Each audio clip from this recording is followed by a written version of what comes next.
కాంచీపురం అనే గ్రామంలో అప్పలనాయుడు తన కొడుకు హరితో జీవనం సాగిస్తూ ఉంటాడు.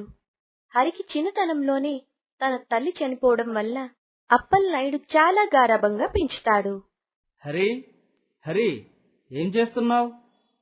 ఏం లేదు నాన్న, ఇప్పుడే అలా బయటికి తిరిగి ఇంటికి వస్తున్నా. అరే, నీ వయసు పెద్దది అవుతుంది, నేను ముసలివాడిని అవుతున్నాను. నువ్వు ఇంకా ఉద్యోగం లేకుండా ఊరును పడి తిరుగుతున్నావు. మన ఆస్తి అంతా నీ జలసాలకి ఖర్చు పెడుతున్నావు. ఇలా చూడటానిక నిన్నింత గారాబంగా పెంచింది? ఏం చేయమంటావు నాన్న, ఈ ఉన్న ఆస్తంతా నాదే కదా, నేను కాకపోతే ఇంకెవరు ఖర్చు పెడతారు? ఆస్తి ఉన్నది పెంచడానికి, ఖర్చు పెట్టడానికి కాదు. ఇలా అయితే రేపొద్దున్న నీకు పెళ్ళయి పిల్లలు పుడితే వాళ్ళకి ఏమిస్తావు? ఇప్పుడు పెళ్లి ఎవరు చేసుకుంటారు? నేను ఉన్నంతకాలం ఇలా జలసాగా తిరిగి హ్యాపీగా ఉంటాను. అలా కాదు హరి, నీకంటూ ఒక తోడు కావాలి కదా. నాకు కూడా మనవడు మనవరాలతో ఆడుకోవాలని ఉంటుంది కదా. అలా అయితే ఎవరిని ఒకరిని తెచ్చి పెంచుకుందాం, అంతేగాని నేను పెళ్లి గట్ట ఏమీ చేసుకోండి నాన్న. అలా కాదురా హరి, నువ్వు ఎలాగో నా మాట వినడం లేదు, ఉద్యోగం చేయడం లేదు. నీకంటూ పెళ్లి చేస్తే బాధ్యత వస్తుంది. నువ్వు నీ పెళ్ళం మాట విని సక్రమంగా జీవితం గడుపుతావని అనుకుంటున్నానురా. కష్టపడి పెంచిన నీ మాటే వినడం లేదు, ఇంకా ఎక్కడో పుట్టి నన్ను పెళ్లి చేసుకుని నా మీద పెత్తనం చలాయిస్తానంటే ఎలా ఊరుకుంటాను నాన్న? నేను అందుకే పెళ్లి ఏమీ చేసుకోను, ఉన్నంతకాలం ఇలా జల్సాగా తిరుగుతాను. జలసాగా తిరిగితే పర్వాలేదురా, కానీ నువ్వు ఊరంతా అప్పులు చేస్తున్నావు. ఆ పేకాట తాగుడికి బానిసయ్యి ఏం చేస్తున్నావో నీకే తెలియడం లేదు. నాన్న, అవన్నీ మీకెందుకు, నేను చూసుకుంటాను కదా, మీరు వెళ్ళి పడుకోండి. ఎప్పటికి మారుతావో ఏంటో, నేను చస్తే కాని నువ్వు మారవు. అలా అప్పలనాయుడు కోపంతో అక్కడి నుండి వెళ్ళిపోతాడు. హరి, హరి ఉన్నావా? రారా రాజు రా, ఏంటి ఇలా వచ్చావు? అబ్బే, అదేం లేదంకుల్, హరి బయటికి వెళ్దామని చెప్పి పిలిచాడు, అందుకే వచ్చాను. బయటకా? ఇంత రాత్రి సమయంలో ఎక్కడికి రా? అంటే అంకుల్ అది... ఎక్కడికైతే మీకెందుకు నాన్న, మీరు వెళ్ళి విశ్రాంతి తీసుకోండి. పదరా రాజు, మనం పోదాం. వెళ్ళొస్తాను అంకుల్. అరే, డబ్బులు తెచ్చావా? ఈరోజు ఎలా అయినా మనదే పై చేయి అవ్వాలి. తెచ్చాన్రా, నువ్వు అడగమన్నావని తెలిసిన వాళ్ళ దగ్గర 10 రూపాయల వడ్డీకి 10 లక్షలు తెచ్చాన్రా. వడ్డీ ఎంతైనా పర్వాలేదురా, ఈరోజు మనదే పై చేయి అవుతుంది. డబ్బులు కొడుతున్నాం, అప్పులన్నీ తీరుస్తున్నాం. నువ్వు అన్నట్లయితే పర్వాలేదు, కానీ ఏమైనా తేడా అయితే... అరే, అవన్నీ ఎందుకు, పద. అలా హరి, రాజు కలిసి జూదం ఆడటానికి వెళ్తారు. జూదంలో తెచ్చిన డబ్బులన్నీ పోగొట్టుకుంటారు. నేను చెప్తూనే ఉన్నా, కాస్త చూసాడ్రా అని. చూడు ఇప్పుడు ఏమైందో, మనం తెచ్చిన 10 లక్షలు పోయాయి. అరే, ఇలా అవుతుందని నేనేమైనా కలగన్నాను ఏంటి? సర్లే, కంగారు పడకు, అప్పు ఎలా అయినా నేనే తీరుస్తా. ఎక్కడి నుంచి తెస్తావురా 10 లక్షలు? తెలిసిన వాళ్ళని ఎవరినైనా అడిగి తెస్తానులేరా బాబు. మరుసటి రోజు ఉదయాన్నే... అరే శేఖర్, చెప్పురా హరి, చాలా నాళ్ళయింది నువ్వు ఇటు సైడ్ వచ్చి. ఏంటి విషయం? పెళ్ళేమైనా సెట్ అయిందా ఏంటి? ఇంకా అదొక్కటే మిగిలిందిరా. అలా కాదు గాని, మేము కొత్త బిజినెస్ స్టార్ట్ చేస్తున్నాం రా, దానికి కొంచెం డబ్బులు తక్కువయ్యాయి. నువ్వేమైనా సర్దుబాటు చేయగలవా? ఎంత కావాలిరా? ఒక 10 లక్షలురా. 10 లక్షలా? సరే, తాకట్టుగా ఏమైనా పెడతావా? అరే, నీకు తెలిసిందే కదా, ఈ ఊర్లో మాకు చాలా ఆస్తులున్నాయి, మేము ఎక్కడికి వెళ్ళిపోతాం రా? ఇవన్నీ మా నాన్న పేరు మీద ఉన్నాయి. ఇప్పుడు మేము కొత్త బిజినెస్ స్టార్ట్ చేయబోతున్నాము, అందుకే అడుగుతున్నాను, నమ్మకం ఉంటే ఇవ్వు. సరే మరి, 1,00,000కి 5 రూపాయలు చొప్పున వడ్డీకి ఇస్తాను. వడ్డీ మాత్రం ప్రతి నెల ఇవ్వాలిరా. సరేరా, నీ అసలు వడ్డీ త్వరలోనే తీర్చేస్తాను, కంగారు పడకు. సరే, తెస్తానుండు. అలా శేఖర్ దగ్గర డబ్బులు తీసుకుని మళ్ళీ రాజుకు తెలియకుండా జూదమాడటానికి వెళ్తాడు. అక్కడ కూడా డబ్బులు పోతాయి. హరి, ఎందుకురా అరుస్తున్నావు? అరవక ఏం చేయాలరా? ఆ అప్పిచ్చినోడేమో మా ఇంటి మీదకి వస్తున్నాడు.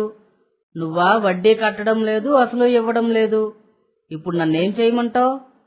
ఇప్పుడు అరిస్తే డబ్బులు వచ్చేస్తాయా? ఇప్పుడు నా దగ్గర లేవు, నా దగ్గర ఉన్నప్పుడే ఇస్తా. నువ్వు ఇక్కడి నుంచి వెళ్ళిపో. వెళ్ళిపోవడం ఏంట్రా? వాళ్ళు మా ఇంటి దగ్గర ఉన్నారు. ఇప్పుడు డబ్బులు తీసుకొస్తా అని చెప్పి వచ్చా. అరే రారా శేఖర్ రా. బాగానే మర్యాదలు చేస్తున్నావు కానీ డబ్బులు తీసుకుని 3 నెలలయ్యింది. ఇప్పటికొచ్చి వడ్డీ కూడా కట్టలేదు. ఏంటి, మీ దగ్గర కూడా డబ్బులు తీసుకున్నాడా? నీ దగ్గర కూడా అంటే నీ దగ్గర కూడా డబ్బులు తీసుకున్నాడా? అవును, వీడిని నమ్మి 10 రూపాయల వడ్డీకి 10 లక్షలు తెచ్చాను. వీడు నా చిన్ననాటి స్నేహితుడు. వీడిని నమ్మి 10 లక్షల 5 రూపాయల వడ్డీకి ఇచ్చాను. ఇప్పటికొచ్చి వడ్డీ లేదు, అసలు లేదు. అరే గట్టిగా అరవకండి రా, మా నాన్న వింటే నన్ను చంపేస్తాడు.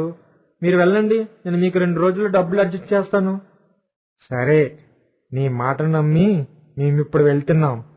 నువ్వు 2 రోజుల తర్వాత డబ్బులు గాని సమయానికి తేకపోతే ఏం జరుగుతుందో చూద్దు. సరే, మీకు 2 రోజుల తర్వాత మీ డబ్బులు మీకు ఇస్తాను. ఈ మాటలన్నీ అప్పలనాయుడు గోడ చాటున ఉండి వింటాడు. నాయనా హరి, ఏంటి నీ ఫ్రెండ్స్ ఇద్దరు నీకు 10 లక్షలు అప్పు ఇచ్చామంటున్నారు? ఎంతవరకు నిజం? అదేమీ లేదు నాన్న, మీరు వెళ్ళండి. నేను విన్నాన్రా, అదేమీ లేదంటావేంటి? అసలు అంత డబ్బు నువ్వేం చేశావు? అవన్నీ మీకెందుకు, మీరు వెళ్ళండి. వెళ్ళండి అంటున్నావేంట్రా? అడిగిన దానికి సమాధానం చెప్పకుండా. అవును, అప్పు చేశాను. అప్పు చేసి జూదమాడాను, డబ్బులు పోయాయి. ఇప్పుడు నన్ను ఏం చేయమంటావు? చేసిందే ఒక వెధవ పని, ఇప్పుడు మళ్ళీ ఇంత పొగరగా మాట్లాడుతున్నావేంట్రా? ఇప్పుడు ఆ డబ్బులు ఎలా తీరుద్దామని? అవన్నీ నేను చూసుకుంటాను నాన్న, మీకెందుకు? ప్రతిదీ నాకెందుకు అంటావేంట్రా? చెప్పు. నా దగ్గర ఏ ఐడియా లేదు నాన్న, ఏం చేయాలో తెలియడం లేదు. ఇంకేం చేస్తాం, మన ఆస్తంతా అమ్మి వాళ్ళ అప్పులు తీరుద్దాం. ఏం మాట్లాడుతున్నావు నాన్న? ఆస్తంతా అమ్మేసి వాళ్ళ అప్పులు తీర్చమంటారా? అప్పుడు రేపు పొద్దున్న మనం ఎలా బ్రతుకుతాం? బతకకపోతే చెప్దాం. ఇలా అప్పులు చేసి వాళ్ళ ఇంటి మీదకి వచ్చి అరిస్తే నేను ఉండలేను. సరే నాన్న, మీరన్నట్టుగానే ఆస్తి అమ్మి వాళ్ళ అప్పు తీరుస్తాను. అలా తనకున్న ఆస్తంతా అమ్మి హరి తన స్నేహితుల దగ్గర తీసుకున్న 20 లక్షల అప్పు తీరుస్తాడు. తన ఆస్తంతా పోవడంతో ఉన్న ఇల్లు వదిలి చిన్న ఇంట్లోకి అద్దెకి ఉంటారు. నాయనా హరి, నువ్వు ఎప్పుడైనా ఏదో ఒక జాబ్ చూసుకో. ఎందుకంటే మన ఇంటికి అద్దె కట్టడానికి, మనం తినడానికి మన దగ్గర డబ్బులు లేవు. నాన్న, నీకు ముందే చెప్పాను నేను ఏ జాబు చేయనని.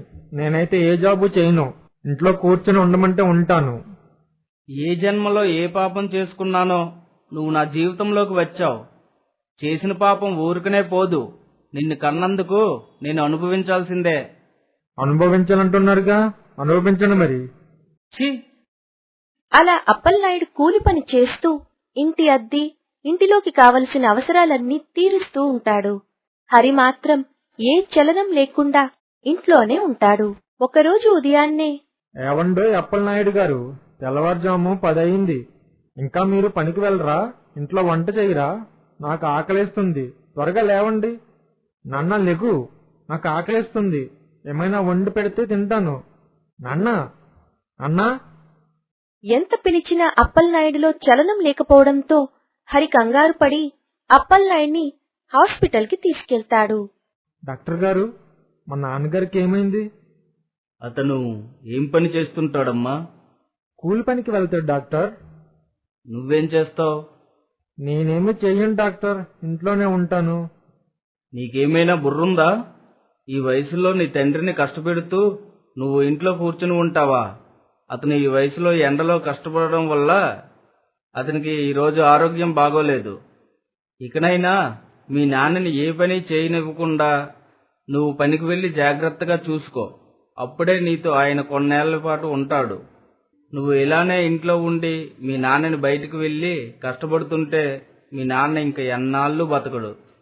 నాకు అర్థమైంది డాక్టర్, నేను చాలా తప్పు చేశాను.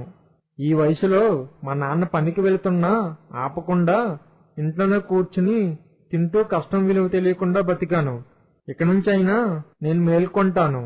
మా నాన్నని బాగా చూసుకుంటాను. మంచిది. నేను కొన్ని టాబ్లెట్లు రాస్తాను, అవి సమయానికి వెయ్యించు. మీ నాన్న ఆరోగ్యానికి ఏ ప్రమాదమూ ఉండదు. సరే డాక్టర్. అప్పలనాయుడు మళ్లీ ఇంటికి తీసుకువచ్చి తనకి టాబ్లెట్లు అవన్నీ ఇచ్చి వంట చేస్తాడు. హరి మరుసటి రోజు ఉదయం నుండి ఏదైనా పని వెతుక్కోవాలని, తన నాన్నను కష్టపడకుండా తను చేసిన తప్పులన్నీ తెలుసుకొని వాళ్ళ నాన్నని మంచిగా చూసుకోవాలని అనుకుంటాడు. అయ్యా అయ్యా, ఇక్కడ ఏమైనా ఉద్యోగం ఉంటుందా? నీలా జోదగాన్ని తాగబోతుకి ఉద్యోగాలు ఏమీ లేవిక్కడ. నీకు ఉద్యోగం ఇస్తే నువ్వు మా షాప్ని కూడా అమ్మేసి జోదం ఆడేస్తావు. అయ్యో లేదండి, నేను ఇప్పుడు మారిపోయాను. మా నాన్నకి ఆరోగ్యం సరిగ్గా లేదు. నేను మా నాన్న కోసమే కష్టపడదామనుకుంటున్నాను. నాకు ఎలా అయినా ఒక చిన్న ఉద్యోగం ఇప్పించండి. నీ ముఖం చూస్తుంటే నమ్మాలనిపించడం లేదు, కానీ నీ మాటలు వింటుంటే బాధగా అనిపిస్తుంది. సరే, చూస్తాను నువ్వు ఎంత నమ్మకంగా పని చేసుకుంటావో. రేపు ఉదయం నుంచి షాపుకి వచ్చాయి. ఇదిగో తీసుకో 1000 రూపాయలు. మీ నాన్నగారికి ఒంట్లో బాగాలేదన్నావు కదా. మీ నాన్నగారు నాకు ఎప్పటి నుంచో తెలిసిన ఒక మంచి వ్యక్తి. అలాంటి వ్యక్తి పరిస్థితి ఇలా అవుతుందని అనుకోలేదు. ఈ 1000 రూపాయలు తీసుకో, నీ జీతంలో ఇరుపుకుంటాను. నువ్వు ఇప్పుడు ఇంటికి వెళ్ళి రేపు ఉదయాన్నే వచ్చాయి. చాలా మంచిదయ్య గారు. హరి పళ్ళు, వాళ్ళ నాన్నకి కావలసిన టాబ్లెట్లు అన్నీ కొనుక్కొని ఇంటికి వెళతాడు. ఇవన్నీ ఎక్కడి నుంచి వచ్చాయిరా? మళ్ళీ ఎక్కడ అప్పు చేశావు? నేనెక్కడ అప్పు చేయలేదు నాన్న. నేను ఉద్యోగంలో చేరాను. అది కూడా మీకు తెలిసిన వాళ్ళ దగ్గరే. మీ పేరు చెప్తేనే గాని నాకు ఉద్యోగం ఎవరు ఇవ్వలేదు. నాకిప్పుడు అర్థమవుతుంది నాకంటూ ఒక విలువ లేదని. నేను ఇన్నాళ్ళు ఎంత తప్పు చేశానో. ఇక నుంచి అయినా నేను మంచిగా నడుచుకుంటాను నాన్న. నేను ప్రతిరోజు పనికి వెళ్ళి మిమ్మల్ని బాగా చూసుకుంటాను. ఇలాంటి మార్పేరా నేను నీలో ఎప్పటి నుంచో చూడాలనుకున్నది. ఇక నుంచి మన బ్రతుకులు ఎలా ఉంటాయో మీరే చూస్తారు కదా నాన్న. అలా హరి మరుసటి రోజు ఉదయం నుండి షావుకారు దగ్గరికి వెళ్లి బుద్ధిగా పని చేసుకుని వాళ్ళ నాన్నని బాగా చూసుకుంటాడు.